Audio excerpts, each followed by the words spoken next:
Next up, representing Team 60s, Rachel Cline is a novelist and essayist. She has taught writing at USC, NYU, Sarah Lawrence, and Eugene Lang. Put your hands together, representing Team 60s, Rachel.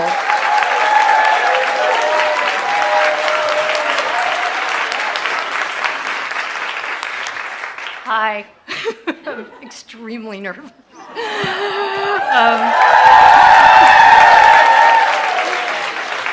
So, my first boyfriend was Peter Miller Hutchison. Everyone called him Hutch.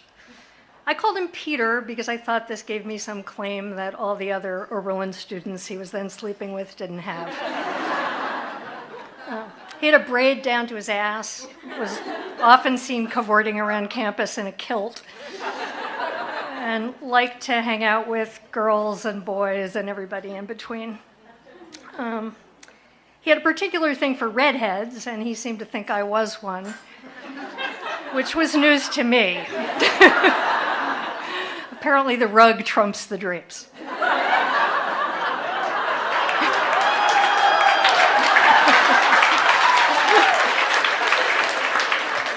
Our first meeting was a fail.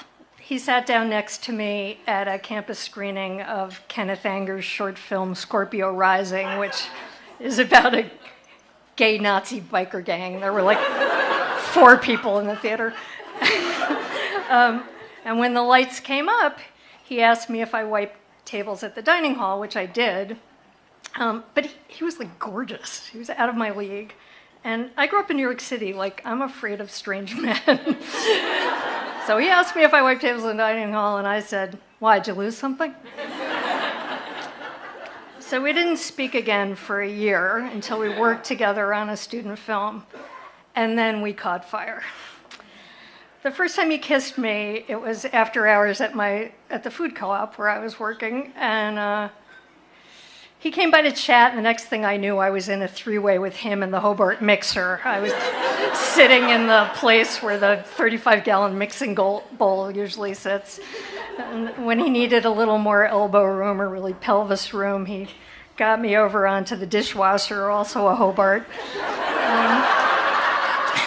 so we could dry hump on the 8-foot conveyor belt that normally pulled the dirty crockery under the warm jets. That was so Hutch. In addition to redheads and music and math, he had a deep affinity for machines. He could fix, like a player piano, a movie camera, a Volkswagen Beetle, a sewing machine, often just with like gaffer's tape and spit. Not long after that night among the Hobarts, we made love for the first time. It was my 20th birthday, and I was a virgin. I had never met a man I felt safe with before. After breakfast that morning, he blindfolded me and put me in a car. We drove to some distant location far outside of town, and then he led me, still blindfolded, onto a tiny airplane. We were broke. Neither of us had a car. I have no idea how he managed to pull all that off. And then when we were so far up in the sky that he took my blindfold off, when we were so high up that Oberlin looked like a board game. It was the birthday gift to end all birthday gifts. Except then at 3 a.m. that night, there was a knock on the window of my 3rd floor dorm room. It was Peter, of course. He had scaled the outside of the building, but not empty-handed. He'd brought his de-virginizing kit. In it was a large shaker of baby powder, a tub of fruit salad, and a white silk parachute, army surplus. He carried me down the hall to the bathroom where there was a full bathtub, bubble bath, ringed with lighted candles. I'm not kidding you. And in that tub, we made love for the first time, and then he fed me the fruit salad. Back in my room, he salted us both thoroughly with the baby powder and wrapped us in the parachute so that we could slide frictionless for as long as we liked.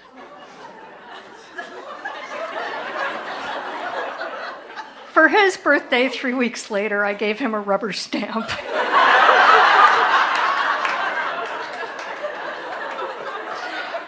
It said Pull My Daisy.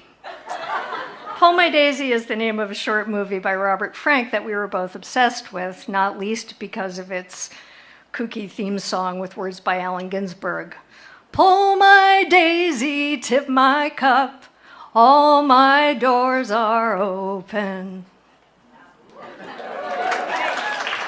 Hutch stamped what seemed like every toilet stall, study carol, and phone booth at Overland with the thing, proving once and for all what a more is more kind of person he really was. Still, I hadn't quite taken in how many of the names he often mentioned were not just his friends but his lovers. He never paid rent or had an assigned dorm room. He literally slept around. He had sex with pretty much all the women I then called my friends, including several lesbians. He had an agreement with one girl that if he brushed her hair for a certain amount of time, she would give him oral sex. He hosted orgies at the Vegetarian Food Co-op, where he had figured out how to create a Roman bath in the group shower with like gaffer's tape and plastic bags, and his homebrew version of Mr. Bubble. Why was I okay with all this? Well, for one thing, I could tell that he was really more of a gatherer than a hunter.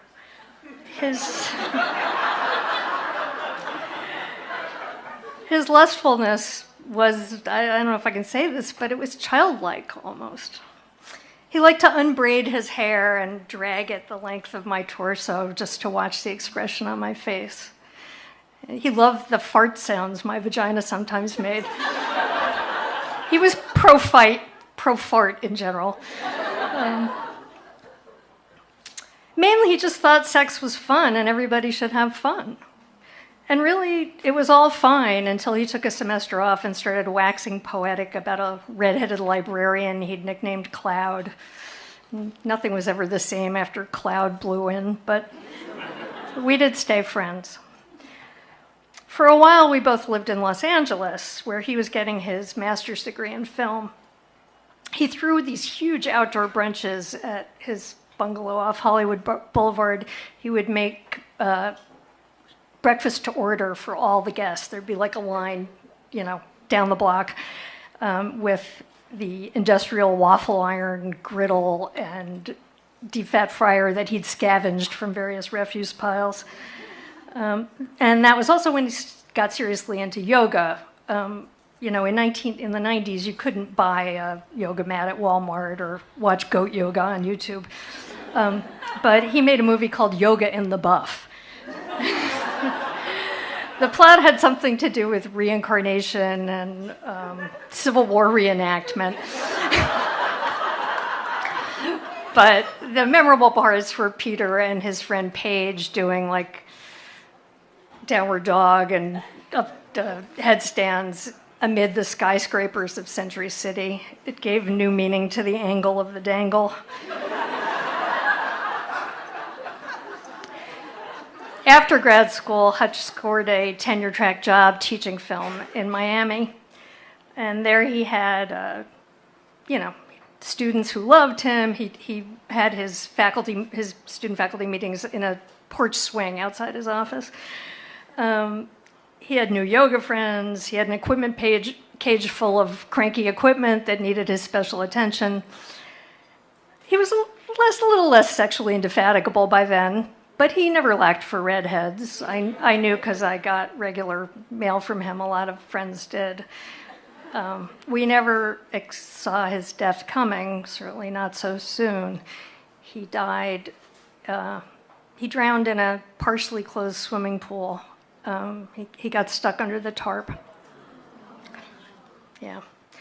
He was 42 years old. That was 25 years ago, almost exactly. And I still feel it.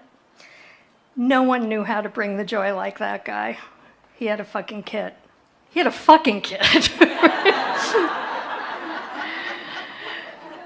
So I count it as one of the great successes of my life that Peter Miller Hutchison was my first love. I'm 66 years old, and I've taken a few airplane rides, if you catch my drift. So therefore I can tell you with some certainty that There's not another person on earth who could have so beautifully, hilariously, or perfectly pulled my daisy. Thank you.